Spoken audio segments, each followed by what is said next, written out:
What's going on, YouTubers? Today I'm doing a video about this smartphone, the Motorola Moto G 2014 edition, the newest one, with Android 4.4.4 KitKat, soon getting the upgrade to Android L, which some people already have for this phone, but I haven't got it yet. So still waiting for that, so I can't show you that, but I will in the future. So this is the box, simple box. It's a cheap phone, so they had to keep the box cheap and most of the stuff cheap, but the phone itself is actually pretty damn good. So when we open up the box by pulling this aside, we are presented with the phone, and I have opened this before. I have used this phone, otherwise I wouldn't be doing this review. So we have the phone itself. When we put that away, in the box is also, when we open up this tab, we have two different books for Motorola, Safe, Smart and Protected, and a Get Started book. Let's get started. So when we put that down, also in the book, in this box, is a charging cable, obviously, which is a micro USB to USB, which is really nice. They don't include like this big pack which you put in your wall and charge it with. But yeah, that's also to keep it cheap. So coming back to the phone, here is the phone, the Motorola Moto G. So when we start this up, I have of course also started it up already. So here's the phone, and we just do this, and we are presented with the phone. So this is Motorola software, but they have very little changes, so I'm actually still in my other launcher. So let's go to the Motorola one, and this is my Motorola launcher. So yeah, and Motorola has done very few things with the software, but first let me talk about this build of the phone, which is actually quite good. I really like the soft touch back that they have on here. It's really meant for me, but I'm not sure if it's meant for others.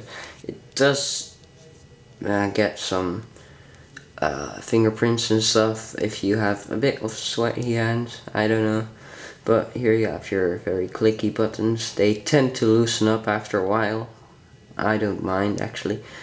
An 8 megapixel camera, a flashlight, and a Motorola dimple, which I really like.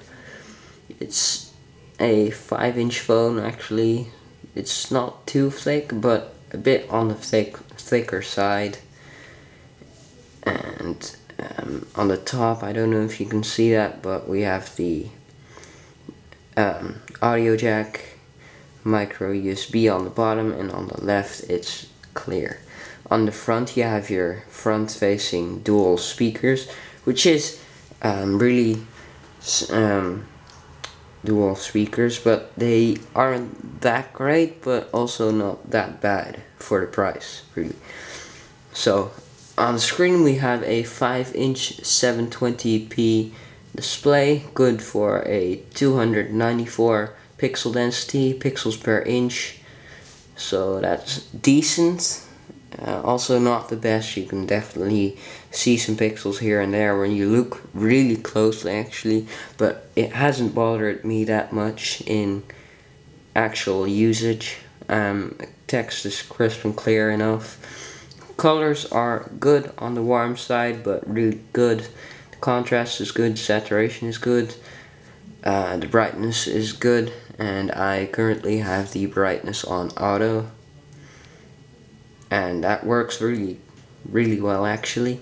So going into the software a bit more, it's Android 4.4.4 KitKat, which is the newest one, but as many of you know, there's this Android L update which has been brought out for the Nexus 5 and this phone actually already too. But I haven't seen the update for mine yet. It might come later. But for this short while, it still has Android 4.4.4 KitKat. Now, let's get into what Motorola has added to this phone. So, Motorola has its own Motorola Assist. In Motorola Assist, you can have different modes when you're sleeping, when you're at home, or when you're driving, and you can set them for certain time periods and conditions, and then you can make it so the phone is silent. The phone has the phone is silent. Don't know if you can do much more.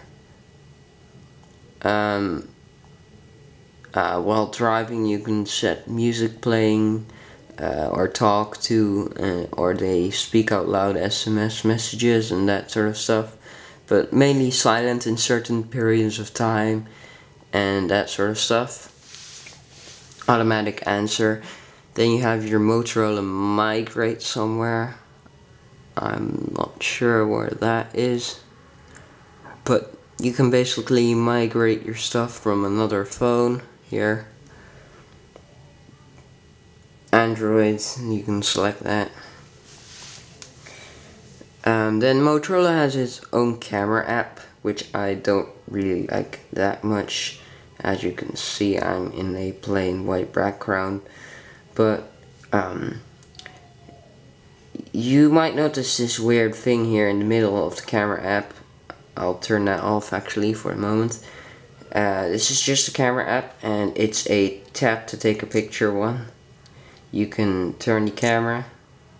You can turn the camera around by clicking on the left.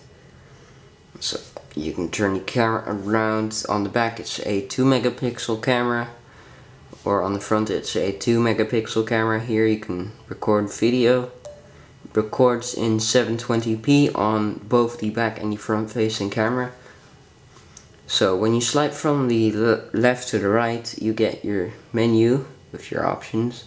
So you can do HDR, auto, on and off, flash, auto, on and off.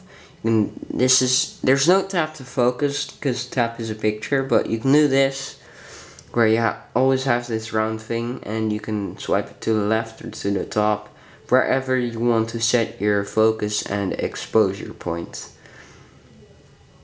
So then you also have a video mode, of course, panorama. You have timer, geotagging, save to SD card, and here you have your resolution. So you can only choose 6 megapixels, 16 by 9, or 8 megapixel 4 by 3, and then you can choose shutter sound.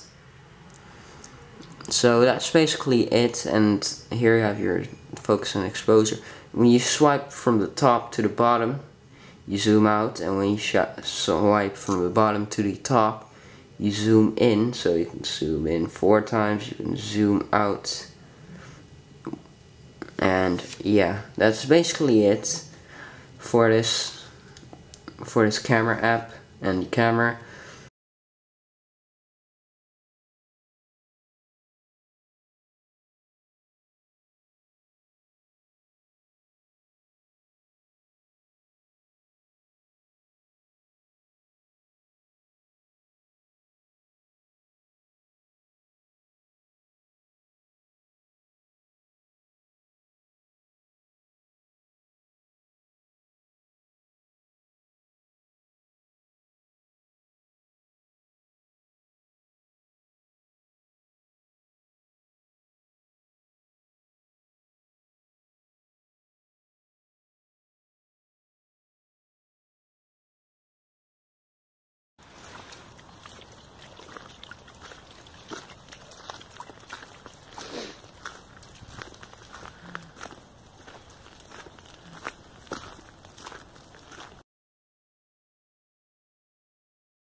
Now on to the performance of the phone.